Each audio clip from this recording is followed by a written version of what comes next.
C'est une victoire pour la présidente sortante de la région Île-de-France. Valérie Pécresse arrive largement en tête au premier tour de ces régionales en atteignant 35,96% des voix. Dans les Yvelines, elle dépasse même les 40% des suffrages.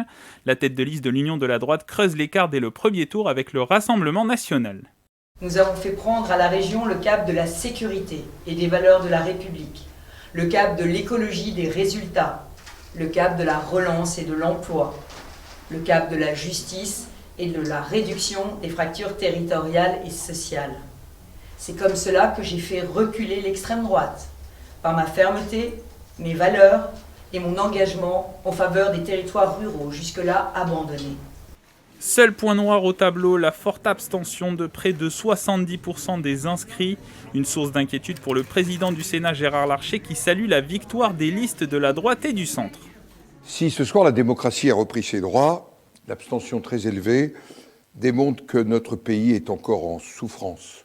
Mais le scrutin est clair, une confiance largement renouvelée au président de la droite et du centre avec des scores plus élevés qu'en 2015. La crise sanitaire a montré au fond la capacité de ces présidents de région, de ces présidents de département à être présents. Si Jordan Bardella est distancé, tout comme la liste de La République En Marche, l'attention de Valérie Pécresse se porte sur les listes de gauche. Pour le second tour, l'écologiste Julien Bayou devrait porter une liste d'union avec Audrey Pulvar et Clémentine Autain.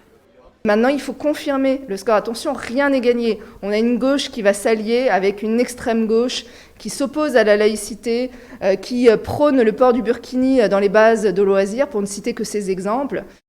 Si tout reste à concrétiser au second tour, ce score est une confirmation de l'influence de Valérie Pécresse dans la sphère politique française.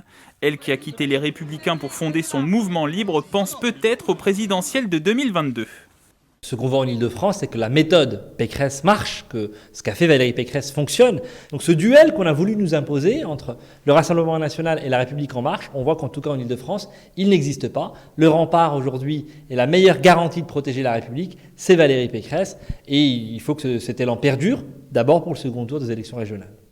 Face à Valérie Pécresse, 3 listes seront en lice. Julien Bayou autour d'une union de la gauche, Jordan Bardella pour le Rassemblement national et Laurent Saint-Martin pour la République En Marche. Les franciliens sont appelés aux urnes le dimanche 27 juin.